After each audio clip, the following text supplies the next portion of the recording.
Welcome to all of you on my YouTube channel Kuku chemistry. आज हम पढ़ने वाले हैं चैप्टर 3 इलेक्ट्रोकेमिस्ट्री का पार्ट 9।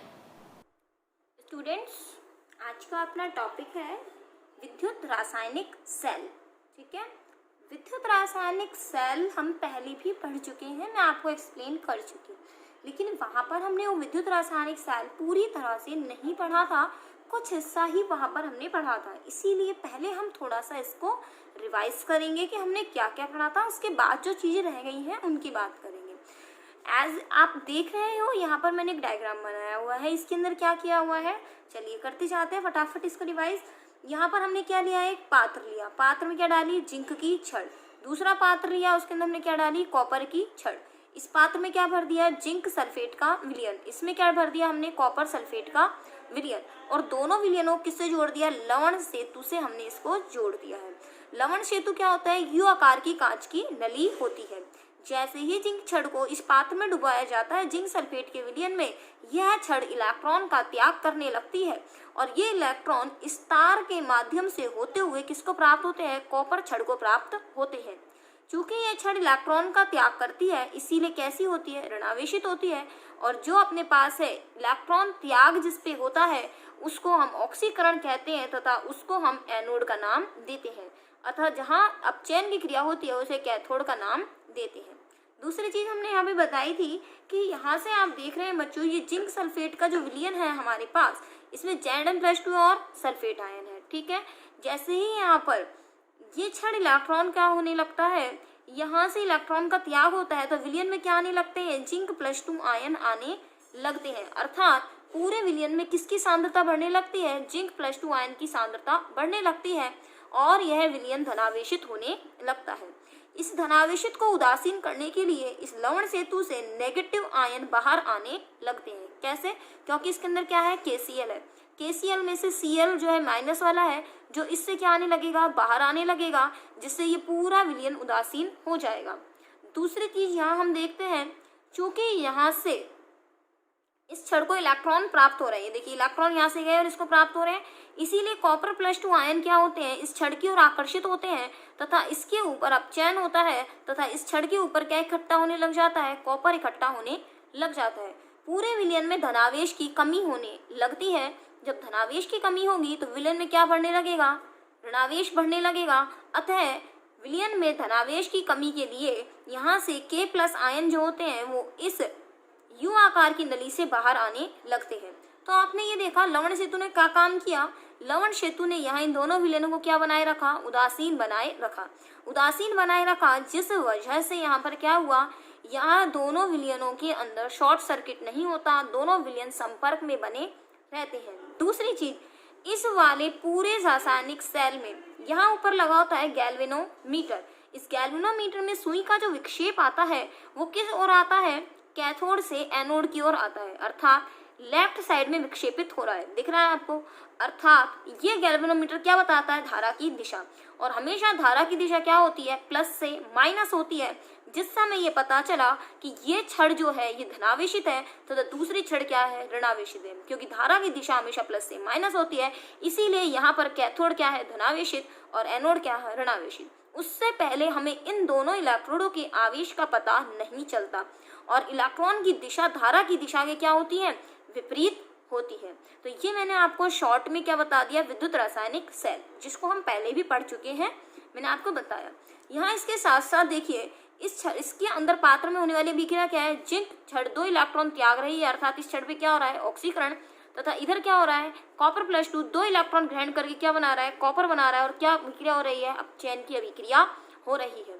चूंकि यह एक विद्युत रासायनिक सेल है तो विद्युत रासायनिक सेल का मतलब क्या होता है कि वह सेल जो रासायनिक ऊर्जा को विद्युत ऊर्जा में परिवर्तित कर दे। ठीक है बच्चों, इस डैनियल सेल को हम लैप्लांशी सेल भी कहते हैं।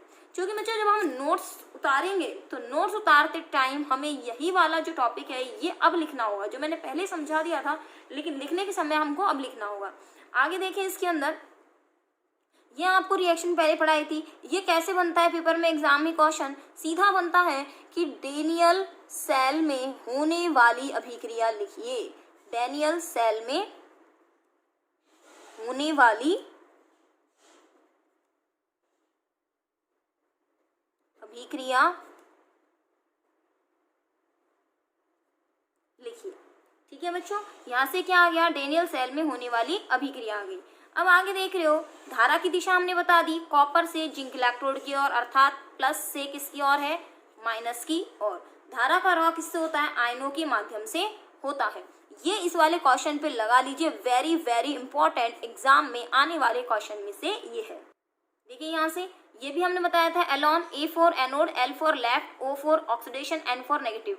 इट मीन्स एनोड लेफ्ट में होता है, इस पर ऑक्सीकरण होता है तथा इस पर आवेश कौन सा होता है, ऋणावेश होता है। सेल आरेख फिर से एक बार बता देती हूँ, लिखना मैंने सेल आरेख कैसे लिखा, ये आपके सामने सेल आरेख लिखा हुआ है, फिर भी मैं आपके सामने इसको लिख के दिखाऊंगी। देखिए यहाँ से जिंक छड़ के बीच में और कॉपर +2 आयन के बीच में अभिक्रिया हो रही थी।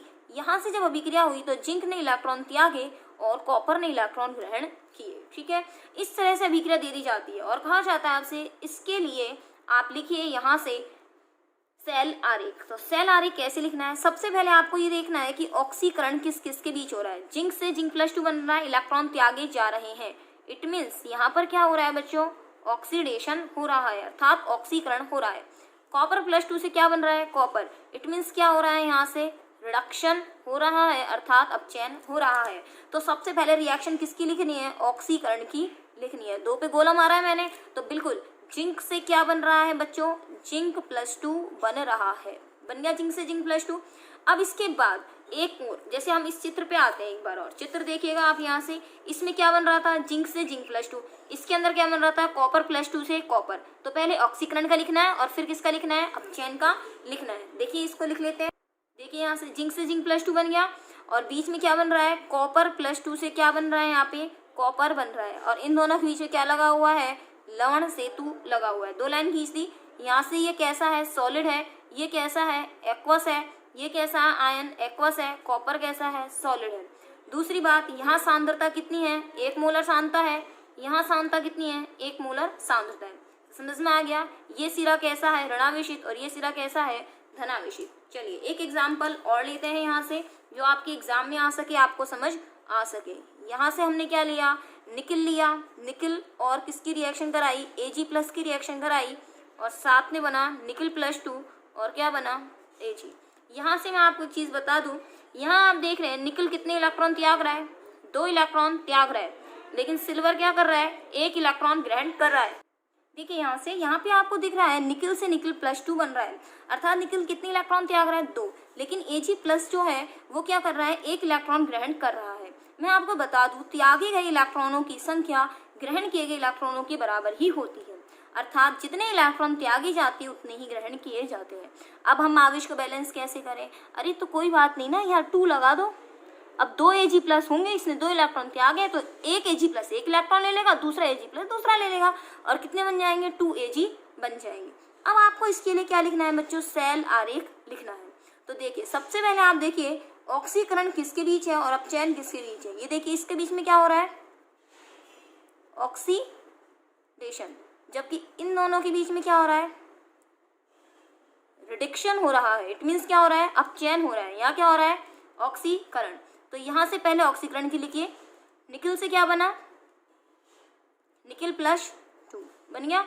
इसके बाद हमने क्या लगाए, 2 डंडे लगाए, इट मीन्स लवण सेतु लगाया।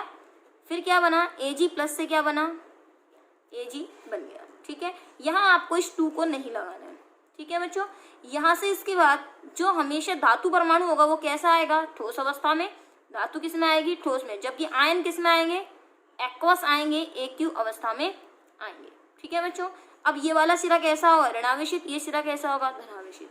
आगे की बात मैं आपको बता दूं, अगर सांद्रता यहाँ से आपको दी गई है तब तो ठीक है, नहीं दी गई है तो आप 1 मोलर यहाँ पर लिख सकते हैं। ठीक है, ये क्या चीज है, अपनी सांद्रता। एक्यू मतलब क्या है, जलीय अवस्था में। तो यहाँ से हमने क्या बना दिया बच्चों, इसका सेल आरेख बना दिया। अब हमको क्या पढ़ना है बच्चों, अब हमें पढ़ना है लवण सेतु के कार्य।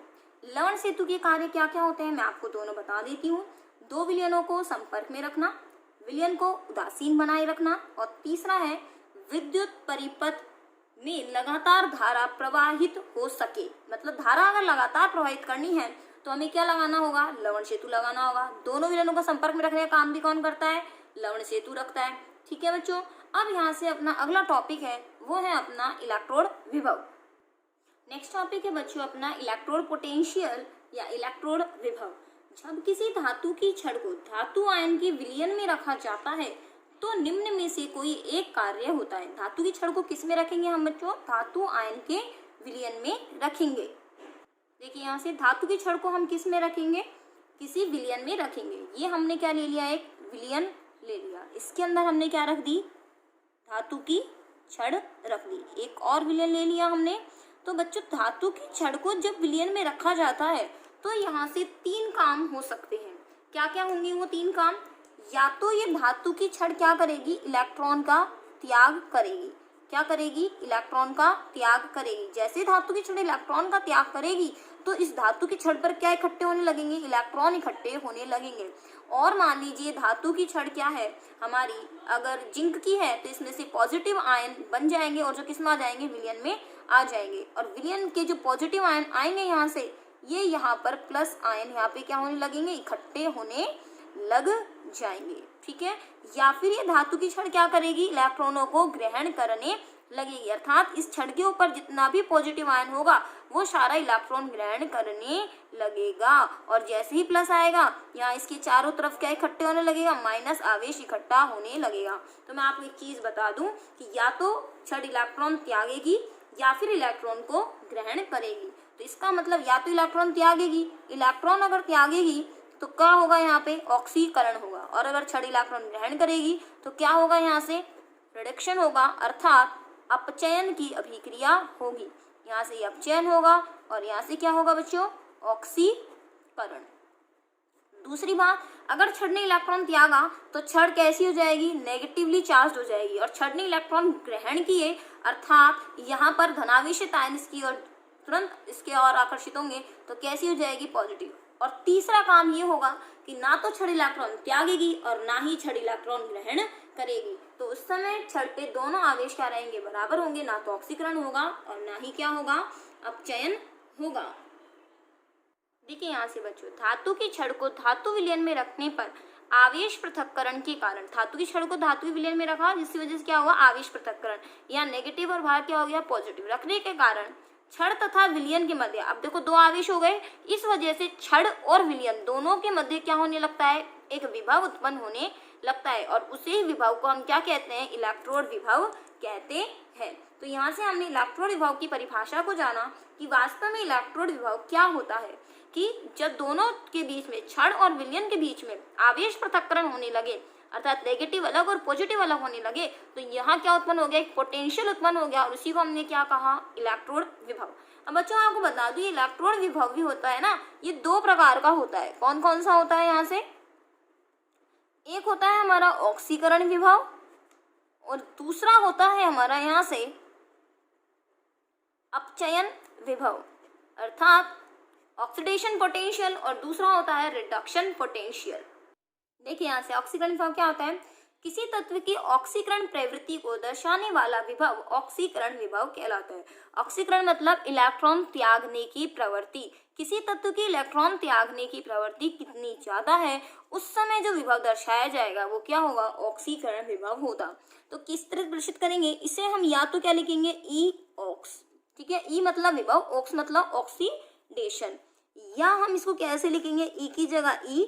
ऑक्सीडेशन मतलब क्या होता है? इलेक्ट्रॉन को त्यागना, अर्थात मेटल। मेटल मतलब एम, एम मतलब धातु। धातु से क्या बनने वाला है? धातु अगर इलेक्ट्रॉन त्यागेगी तो इस पे क्या आएगा? प्लस आवेश। अगर इलेक्ट्रॉन 1 त्यागती तो 1, 2 त्यागती तो 2, 3 त्यागती 3 और n इलेक्ट्रॉन त्याग दिए जो हमें नहीं पता तो हमने क्या लगा दिया? प्लस n लगा दिया। तो इसको क्या बताएंगे अपन? तो n बराबर क्या है यहाँ से? इलेक्ट्रॉन संख्या। तो इसको हम इसी तरह से प्रदर्शित करते हैं। इसका जस्ट विपरीत क्या होगा बच्चों? अपोजिट क्या होगा? अपचयन विभव। अपचयन विभव क्या होगा? किसी तत्व की अपचयन प्रवृत्ति को दर्शाने वाला विभव। तो हम शॉर्ट में लिख दें यहाँ से, अपचयन प्रवृत्ति को दर्शाने वाला विभव क्या कहलाता है? अपचयन विभव कहलाता है। ठीक है स्टूडेंट्स, अब यहाँ से हमने इसको किस तरह प्रदर्शित करेंगे? इसको हम प्रदर्शित करेंगे ERED, अर्थात ई मतलब विभव और रेड मतलब रिडॉक्स मतलब रिडक्शन, तो अपचयन विभव, और अपचयन मतलब क्या होता है, इलेक्ट्रॉन को ग्रहण करना। ये विभव हो गया। इलेक्ट्रॉन ग्रहण करेगा तो कौन ग्रहण करेगा, प्लस वाला, ये प्लस लिख दिया हमने, ये क्या लिख दिया, एन, अर्थात कोई भी आयन जिसके ऊपर +1 +2 +3 चार्ज है, इसको हमने किससे लिख दिया, +n से लिख दिया। जब इलेक्ट्रॉन ग्रहण कर लेगा तो किस में चेंज हो जाएगा, धातु में चेंज हो जाएगा, और n बराबर वही क्या है, इलेक्ट्रॉन संख्या। चलो और इसको मैं आपको लिख दूं, अगर स्थिति ये होती है, मेटल से क्या बन गया, M+, अर्थात 2 3 4 जितने भी इलेक्ट्रॉन थे आगे वो लिख सकते हैं, या फिर इसने क्या कर लिए, इलेक्ट्रॉन ग्रहण कर लिए। अगर इलेक्ट्रॉन त्यागता है तो ये स्थिति हो गई, और अगर ये इलेक्ट्रॉन ग्रहण कर लेता है तो स्थिति क्या हो गई, ये। तो अगर हम ऐसा लिखते हैं तो किसको दिखाएगा, ये अपचयन को दिखाएगा बच्चों, और हम ऐसा लिखते हैं तो ये किसको दिखाएगा बच्चों, ये ऑक्सीकरण को दिखाएगा। ठीक है, तो ये वाली स्थिति जब होती है तो हम इसका मतलब किसकी बात करते हैं, ई ऑक्सी, और अगर ये वाली स्थिति होती है तो बात किसी करते हैं, रिडॉक्स की। ठीक है, ये अपनी स्थिति हो गई। तो यहाँ से हमें ये समझ में आ गया कि ई ऑक्स क्या है और ई रेड क्या है, अर्थात ऑक्सीकरण विभव और अपचयन विभव। ठीक है बच्चों, देखिए यहाँ से अब हम आपको बताएं कि मान लीजिए किसी भी के लिए मान लिखना है, आप ऑक्सीडेशन विभव निकालिए, चाहे आप क्या निकालिए, अपचयन विभव निकालिए, दोनों का मान क्या होता है, संख्यात्मक मान बराबर होता है, लेकिन चिन्ह क्या होते हैं, विपरीत होते हैं। तो हम ऐसा कह सकते हैं कि संख्यात्मक मान तो क्या होते हैं, बराबर होते हैं, लेकिन चिन्ह क्या होंगे, विपरीत होंगे। चलिए इसको समझ लेते हैं, ये मैंने ऐसा क्यों कहा। ठीक है बच्चों, जैसे मान लीजिए यहाँ से मैंने जिंक के लिए लिखा, जैसे जिंक से क्या बना, जिंक +2 और ये 2 इलेक्ट्रॉन निकले। ठीक है, तो यहाँ से आपको लिखना है कि इसके लिए ऑक्सीकरण विभव का मान क्या होगा और अपचयन विभव का मान क्या होगा। तो देखो यहाँ से मैंने लिखा ई ऑक्स, और इसके लिए वो मान लिख दिया मैंने, अपचयन विभव का ऑक्सीकरण विभव का मान क्या लिख दिया बच्चों, इसके लिए मैंने +0.76 वोल्ट। ठीक है, अर्थात ये वैल्यू किसके लिए लिख दी, ई Zn से क्या बन रहा है, Zn+2। ठीक है, अगर मैं इसी जिंक के लिए किसको लिखना चाहूँ, अपचयन का मान लिखना चाहूँ, तो मैं लिखूंगी -0.76 और ई Zn+2 से क्या बन रहा है, Zn। देखो अगर अपचयन है तो जिंक +2 पहले लिखा और जिंक बाद में लिखा, अगर ऑक्सीकरण है तो Zn पहले लिखा और जिंक +2 क्या लिखा, बाद में लिखा। समझ में आई बात, यहाँ पर मैंने क्या लिखा, प्लस, यहाँ क्या लिखा, माइनस, वैल्यू क्या है, बराबर है। अब इस वैल्यू से क्या पता चलता है, अगर दोनों में से जो वैल्यू क्या है, धनात्मक है, अर्थात उस धातु की वही प्रवृत्ति होती है। इसमें से कौन सी वैल्यू धनात्मक है, ऑक्सीकरण वाली धनात्मक है। इसका मतलब जिंक कौन सा काम ज्यादा आसान करता है, इलेक्ट्रॉन त्यागने का काम जल्दी करता है। इसका मतलब ये हो गया कि जो यहाँ पर वैल्यू धनात्मक होगी वो काम जल्दी होगा। अगर मान लीजिए मैं इसके लिए ये वाला मान लिखती हूँ तो आप समझ जाएंगे कि ये अपचयन नहीं दिखाता जल्दी से, ये इलेक्ट्रॉन त्यागने की प्रवृत्ति रखता है। देखिए एक ऑप्शन और लेते हैं हम, जैसे मान लीजिए ऐसा लिख दिया ई, आप खुद बताना अब कि मैडम कौन सा काम होगा, ये लिख दिया और मैंने ये लिख दिया आपके सामने। यहाँ तो दिख रहा है अपचयन हो रहा है और यहाँ क्या दिख रहा है, ऑक्सीकरण हो रहा है। तो यहाँ पर मैंने इसको लिख दिया -0.34 वोल्ट, और ये हो गया अपना, देखिए यहाँ से 2 वैल्यू मैंने लिख दी। पहले तो ये देखो ये क्या है, ऑक्सीकरण या अपचयन, +2 से Cu में चेंज हो गया, आयन से ये बन गया। इसका मतलब क्या हो रहा है, इलेक्ट्रॉन का ग्रहण हो रहा है, इलेक्ट्रॉन ग्रहण हो रहा है, इसका मतलब क्या हो रहा है, अपचयन हो रहा है। यहाँ देखो क्या हो रहा है, कॉपर से कॉपर +2 बन रहा है, इसका मतलब इस कंडीशन में क्या हो रहा है, ऑक्सीकरण हो रहा है, इलेक्ट्रॉन त्यागे जा रहे हैं। धातु से आयन बन गया ना, ये तो धातु थी, धातु से क्या बन गया, आयन, इसका मतलब इलेक्ट्रॉन त्याग हो रहा है। इसका मतलब इस कंडीशन में क्या हो रहा है, इलेक्ट्रॉन का त्याग हो रहा है, और यहाँ क्या हो रहे हैं, इलेक्ट्रॉन ग्रहण किए जा रहे हैं। समझ में आई आपको ये बात। अब देखो आप इसमें से, अब मैंने आपसे कहा था कि जो वैल्यू धनात्मक होगी वही काम जल्दी होगा। मैंने कहा जो वैल्यू धनात्मक, इसमें का धनात्मक ये थी, इसका मतलब ये वाला काम जिंक जल्दी करता है। इसमें कौन सी वैल्यू धनात्मक है, ये वाली वैल्यू धनात्मक है। अर्थात ये किसका काम जल्दी कर रहा है, अपचयन, अर्थात इलेक्ट्रॉन ग्रहण करने की प्रवृत्ति इसकी ज्यादा है बजाय इलेक्ट्रॉन को त्यागने की। तो अगर दोनों वैल्यू में से, मैंने कहा दोनों की वैल्यू क्या होंगी, देखो ऊपर दोनों की वैल्यू क्या होंगी बराबर, लेकिन एक पॉजिटिव होगी और एक नेगेटिव, तो जो वैल्यू जिसके लिए पॉजिटिव होगी वही काम उसका जल्दी होगा। अगर ऑक्सीकरण की वैल्यू यहाँ पर पॉजिटिव है तो वहां पर वो काम उसके लिए होगा, अगर रिडक्शन की वैल्यू पॉजिटिव है तो रिडक्शन वाला काम जल्दी होगा। अब इसके अंदर क्या होता है बच्चों, इलेक्ट्रोड विभव को संख्यात्मक रूप से जो हम पढ़ते हैं, या तो आप पढ़ेंगे ऑक्सीकरण की टर्म्स में या पढ़ेंगे अपचयन की टर्म में।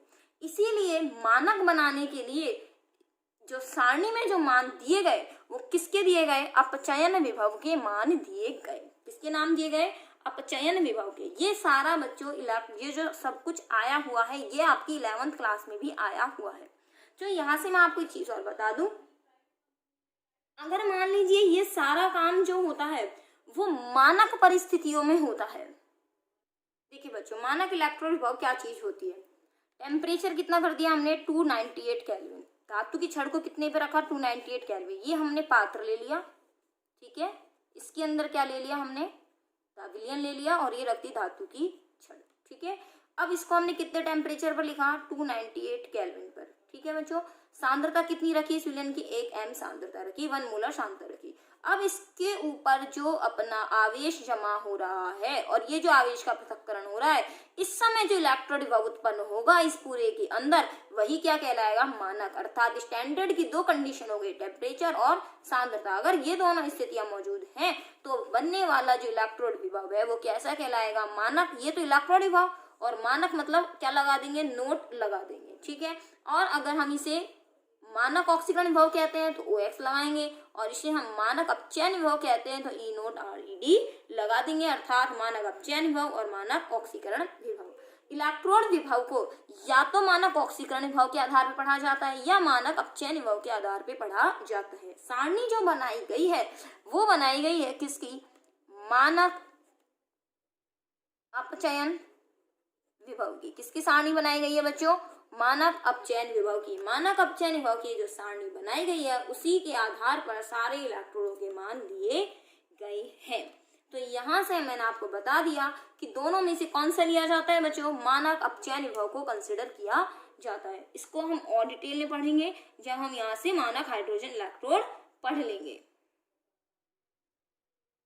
देखिए बच्चों, यहाँ से एक चीज और, सेल विभव क्या होता है और सेल का विद्युत वाहक बल क्या चीज होती है, इन दोनों में क्या डिफरेंस है। सेल विभव और सेल का विद्युत वाहक बल, समझेंगे इस चीज को। यहाँ से दोनों चीजें क्या होती हैं, सेल विभव और दूसरा है हमारा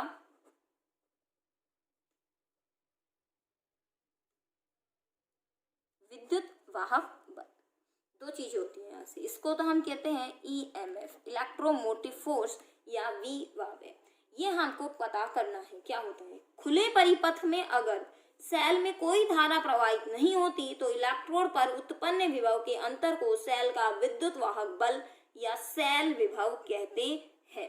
लेकिन सेल के दोनों इलेक्ट्रोडों के अपचयन विभव का अंतर सेल विभव कहलाता है। एक सेकंड रुकिएगा बच्चों। देखिए यहाँ से सेल विभव और विद्युत वाहक बल की बात हो रही है, या तो हम इसको सेल विभव कहते हैं या क्या कहते हैं, विद्युत वाहक बल कहते हैं। इसका मतलब क्या होता है, पूरी लाइन मतलब एक ही है, सेल विभव और विद्युत वाहक बल अलग अलग नहीं है, एक ही बात है। इसको हम डिनोट किससे करते हैं, ई सेल से डिनोट करते हैं। किससे डिनोट करते हैं, ई सेल से। हमने क्या कहा कि जब इसके अंदर कोई विद्युत धारा प्रवाहित नहीं होती है, जैसे हमने भाई स्विच ऑन नहीं करा, भाई लाइट तो आ रही है लेकिन पंखा बंद पड़ा है, हमने स्विच क्या कर रखा है, बंद करा हुआ है, उस समय जो इलेक्ट्रोडों पर उत्पन्न विभव का अंतर होगा तो वहां उसको क्या कहेंगे, हम सेल विभव कहेंगे। हम कहते हैं ना, कुंजी लगाई और कुंजी हटाई, प्लग ऑन किया, मतलब अगर हमारे पास ये परिपथ बना हुआ है, देखिए यहाँ से हमने एक परिपथ बना दिया,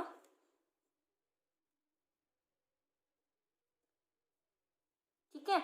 अगर यहाँ से हमने क्या कर दिया, कुंजी लगाई हुई नहीं है, मतलब हमने स्विच लगाया हुआ नहीं है, तो इससे परिपथ कैसा है, खुला परिपथ है। हमने यहाँ से इसको सेल लगा हुआ नहीं है, लेकिन जैसे हमने क्या लगा दी, कुंजी लगा दी, तो परिपथ क्या हो गया, बंद हो गया, धारा प्रवाहित हो गई। परिपथ खुला कैसे हुआ, आपने जैसे ही यहाँ से कुंजी हटाई तो धारा का प्रवाह होना क्या हो जाता है, यहाँ से धारा का प्रवाह होना क्या हो जाता है, बंद हो जाता है। भाई आप स्विच ही ऑन नहीं करोगे तो भाई करंट जाएगा ही नहीं, कोई भी चीज ऑन होगी नहीं। जैसे मान लीजिए बल्ब लगा रखा है हमने, अगर आप स्विच ऑन नहीं करोगे तो क्या बल्ब जल जाएगा, क्या नहीं जलेगा। अर्थात परिपथ क्या रहा, खुला रहा। खुले परिपथ में जब विद्युत धारा प्रवाहित नहीं होती है तो इलेक्ट्रोडों पर जो उत्पन्न विभवांतर होता है वही क्या कहलाता है, सेल विभव या विद्युत वाहक बल कहलाता है। लेकिन जब परिपथ पे कुंजी लगा दी जाए, परिपथ को क्या कर दिया जाए, बंद कर दिया जाए, धारा प्रवाहित कर दी जाए, तो उस समय जो विभव का अंतर उत्पन्न होता है, विभवांतर उत्पन्न होता है, वो क्या कहलाता है, अपना विभवांतर कहलाता है। अर्थात जब धारा प्रवाहित होती है तो उस समय का जो अपने पास अंतर आ रहा है इलेक्ट्रोडों के मध्य विभव का, वही क्या कहलाएगा, विभवांतर। तो विभवांतर और शैल विभव दो चीजें होती है, एक तो क्या होता है विभवांतर और एक होता है शैल विभव। ठीक है, तो यहाँ तो परिपथ क्या होता है, बंद, और यहाँ परिपथ क्या होता है, खुला होता है। शैल विभव जो होता है इसका मान अधिकतम विद्युत वाहक बल के बराबर होता है। शैल विभव का जो मापन किया जाता है इसमें वोल्ट मीटर से मापन नहीं किया जाता, जबकि विभवांतर का मापन किससे किया जाता है, वोल्ट मीटर से किया जाता है। जबकि शैल विभव का मापन किससे किया जाता है, विभव मापी से किया जाता है। क्योंकि आप स्टूडेंट्स 12th में हैं यहाँ पे, तो जब आपके प्रैक्टिकल्स होंगे तब आप देखेंगे भी लैब के अंदर कि विभव मापी जो होता है एक लकड़ी का जो होता है, मतलब चौड़ा सा पट्टा सा होता है, उसके ऊपर तार लगे होते हैं इस तरह से, है ना। और यहाँ पर इसमें एल शेप की यहाँ कुंजी लगी, यहाँ पर एल शेप बनी होती है, यहाँ भी एल शेप बनी होती है, और इस तरह से यहाँ परिपथ जोड़ते हैं। तो ये तो होता है अपना विभव मापी। जबकि जो अपना वोल्ट मीटर होता है ये एक चौकोर सा होता है, जैसे अमीटर गैल्वेनोमीटर होता है ना, इस तरह से यहाँ पर इस तरह से होता है। ये अपना इस तरह से अपन बना सकते हैं इसको यूँ करके, यहाँ से इसको मीटर में सुई लगा जाती है, ये सुई इस तरह से लगी होती है। तो यहाँ से वोल्ट मीटर होता है और ये क्या होता है, विभव मापी। जब अपने शैल विभव निकालना है तो विभव मापी का यूज करते हैं, जबकि विभवांतर निकालना है तो किसका यूज करते हैं, वोल्ट मीटर का प्रयोग किया जाता है। तो यहाँ से हमने ये सीख लिया।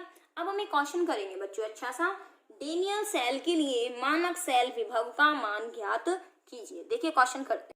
देखिए यहाँ से क्वेश्चन दिया हुआ है, डेनियल सेल के लिए मानक सेल विभव या हम कह सकते हैं मानक इलेक्ट्रोड विभव ज्ञात कीजिए। कैसे आप इसको ज्ञात करेंगे, सबसे पहले तो हमें कैथोड और एनोड पहचानने होंगे। कैथोड और एनोड पहचानने का मैं तरीका बता दूं, पहले तो मैं यहाँ नोट में बता दूं आपको, है ना, उसके बाद ही क्वेश्चन सॉल्व करेंगे। कैथोड और एनोड पहचानने का सबसे अच्छा तरीका ये है, अगर कोई वैल्यू किस में दी गई है, नेगेटिव में दी गई है, तो नेगेटिव वैल्यू वाला जो सेल होगा, जो अपना इलेक्ट्रोड होगा, वो क्या कहलाएगा, यहाँ से वो एनोड होगा। आंख बंद करके उस पर क्या लगा देना, एनोड। एनोड मतलब उस पर किसकी रिएक्शन हो रही होगी, ऑक्सीडेशन की रिएक्शन हो रही होगी। ठीक है, एक तो ये होगी अपने पास स्थिति जो इसमें दिखाई दे रही है, जिसमें नेगेटिव वैल्यू होगी वो क्या होगा, एनोड। मान लीजिए दोनों वैल्यू क्या है, पॉजिटिव है। मान लीजिए एक की वैल्यू +1 है और दूसरे की वैल्यू क्या है, +2 है। ठीक है, तो इसके अंदर बता दें जो वैल्यू कम पॉजिटिव होगी, जो वैल्यू कम पॉजिटिव होगी वो क्या कहलाएगा, अपना एनोड कहलाएगा। सीधे से कहने का मतलब है जो वैल्यू कम होती है वही एनोड होता है, क्योंकि यहाँ पर दोनों ही मान किसके दिए गए हैं, ये अपचयन के लिखे गए, मानक अपचयन विभव लिखा गया है। अपचयन दोनों में सरलता से किसका होगा, इसका होगा, क्योंकि जिसपे प्लस लगा होता है वही काम उसका सरलता से होगा, तो यहाँ अपचयन होगा और यहाँ क्या होगा, ऑक्सीकरण। लेकिन मैं आपको नोट में ये कह दूं, जो वैल्यू कम होगी वह एनोड होगा। बस ये फंडा आपका काम हो करेगा, जो वैल्यू कम होगी वो क्या होगा, एनोड। चलो पहले अपने इसको बता देते हैं कौन कौन सा अपन ने वैल्यू ले ली। जैसे मैं लिख दिया -1 और -2, वैल्यू कौन सी कम है, -1 या -2, -2 वैल्यू कम है, अर्थात ये वाला कौन सा होगा, एनोड होगा। मैंने आपसे कहा +1 +2, वैल्यू कौन सी कम है, +1, इट मीन्स क्या होगा, ये वाला क्या होगा, एनोड होगा। मैंने आपसे कहा एक -1 और एक +2 है, तो वैल्यू कौन सी कम है, ये वाली कम है, तो कौन सा होगा, एनोड। माइनस और प्लस वाली, माइनस वाला एनोड है, प्लस वाली में जो कम वाला है वो एनोड है। -1 -2 वैल्यू कौन सी कम है, जो एनोड है। तो आपको क्या याद रखना है, जो वैल्यू कम होगी वो क्या होगा, एनोड होगा। तो इन दोनों में से एनोड कौन सा होगा, वैल्यू कम कौन सी है, माइनस वाली है, इट मीन्स ये क्या है, अपना एनोड है, और ये क्या है, अपना कैथोड है। हो गया सॉल्व। ठीक है, अब अपने को क्या याद करना है, मानक सेल विभव। इसका अपने पास फॉर्मूला क्या है, फॉर्मूला है ई नोट सेल बराबर ई नोट कैथोड माइनस ई नोट एनोड। करने का तरीका देख लीजिएगा। ई नोट कैथोड, कैथोड क्या है यहाँ से अपना, वो है अपना कॉपर, सो Cu+2 Cu माइनस ई नोट जिंक +2, ये हो गया जिंक, ठीक है। अब यहाँ से Cu+2 Cu आपने नोट अगर देखा होगा तो यहाँ पे इसकी वैल्यू थी +0.34, माइनस लगा और इसकी वैल्यू थी -0.76। आप इसको सॉल्व करेंगे, +0.34 माइनस माइनस प्लस हो जाने वाले, आंसर कितना आएगा 1.10 वोल्ट। तो यहाँ से क्या आ गया, ये इसका आंसर आ गया। समझ में आया आपको? तो इसमें सबसे पहली चीज बस यही है कि हमें कैथोड और एनोड को पहचानना होगा कि कौन सा कैथोड होगा और कौन सा एनोड होगा। बच्चों आपको मैंने इससे पहले वाली वीडियो में 2 क्वेश्चन दिए गए थे, वो क्वेश्चन आपके मैं सॉल्व करा देती हूँ आज। कि मैंने एक क्वेश्चन आपको दे रखा था कि उसका आंसर कैसे निकलेगा। कंफ्यूज हो गए शायद आप कि हमसे नहीं आ रहा निकालना कि आंसर क्या होगा, वो मैं करा देती हूँ आपको। देखिए यहाँ से क्वेश्चन ये था कि डाइक्रोमेट आयनों के 1 मोल के अपचयन के लिए कूलाम में कितने विद्युत की मात्रा की आवश्यकता होगी। बच्चों एक बात मुझे बताइए, यहाँ से हम जब भी हमने न्यूमेरिकल करे हमने किसको ध्यान दिया है, इलेक्ट्रॉन को। कितने इलेक्ट्रॉन दिख रहे हैं यहाँ पे, 6 इलेक्ट्रॉन दिख रहे हैं। तो बच्चों 6 इलेक्ट्रॉन दिख रहे हैं, इसका मतलब यहाँ से ये जो अपन मोल की बात करें तो कितना दे रखा है, 1 मोल। अगर यहाँ इसकी रिएक्शन को देखो तो यहाँ 1 ही तो है, तो ये 6 इलेक्ट्रॉन का मतलब क्या हो गया, ये इसका मतलब ये हो गया 6 मोल इलेक्ट्रॉन। और 6 मोल इलेक्ट्रॉन पे कितना आवेश होगा, 6 फैराडे आवेश होगा। और 6 फैराडे को अगर कूलाम में अगर चेंज करते हो तो 6 × 96,500 कूलाम, ये इसका आंसर हो गया। सिर्फ आपको इस पे ध्यान देना था, इलेक्ट्रॉन पे ध्यान देना था और ये आंसर यहाँ से हो जाता अपना। देखिए स्टूडेंट्स यहाँ से ये 2 क्वेश्चन थे जो आपसे सॉल्व हुए नहीं हुए। अब जिनके नहीं हुए वो देख लीजिए। निम्न के अपचयन के लिए आवेश की आवश्यकता होगी। 1 मोल एल्यूमिनियम को एल्यूमिनियम में चेंज करना है। तो बच्चों ये एल्यूमिनियम +3 है, इसको किस में चेंज करना है, आपको एल्यूमिनियम में चेंज करना है। तो बच्चों मुझे एक बात बताओ, ये 3 इलेक्ट्रॉन ग्रहण करेगा तभी तो एल्यूमिनियम में चेंज करेगा। और 3 इलेक्ट्रॉन का मतलब क्या है, 3 मोल इलेक्ट्रॉन। और 3 मोल इलेक्ट्रॉन पर आवेश कितना हुआ, 3 फैराडे। अगर कूलाम में निकालना है तो 3 × 96,500 कूलाम, ठीक है। आगे देखो ये दे रखा है MnO4 माइनस से आपको क्या चेंज करना है, Mn+2 चेंज करना है, ठीक है। अब आप खुद देखिए इस मैंगनीज का यहाँ से ऑक्सीकरण कितना है, +7 निकल के आएगा। इतना खूब अच्छी तरह पता है आपको। इसको x मानोगे, 4 दूनी 8, 8 में से 1 गया +7, ऑक्सीकरण निकालना +7 आएगा। इसका कितना है, +2। कितने इलेक्ट्रॉन का अंतर आ रहा है, +7 से +2 में 5 इलेक्ट्रॉन का अंतर आ रहा है। इसका मतलब अगर इसको 5 इलेक्ट्रॉन दे दिए जाते तो ये Mn+2 में बदल जाता। इट मीन्स यहाँ आंसर क्या आएगा, 5 मोल इलेक्ट्रॉन पर आवेश कितना हुआ, 5 फैराडे आवेश। समझ में आ गया अब आपको कैसे होगा। और देखिए मैंगनीज ये वाला, ये तो बच्चों सेम ही है। MnO4 माइनस के 1 मोल का MnO2 में अपचयन के लिए आवश्यक आवेश की मात्रा फैराडे में बताइए। बच्चों MnO4 माइनस का अगर आप ऑक्सीकरण निकालोगे, देखो मैं निकाल के बता देती हूँ आपको, MnO4 माइनस, ठीक है। Mn का क्या मानोगे, +x 4, ऑक्सीजन का -2 बराबर -1, क्योंकि -1 की आवेश, तो x बराबर कितना आ जाने वाला है, +7। अर्थात MnO4 माइनस के अंदर जो है अपना आयन कौन सा है, +7 है, ठीक है। अब ये MnO2 में देखो, MnO2 में Mn का ऑक्सीकरण निकालो, कितना निकलेगा, +4 निकलेगा।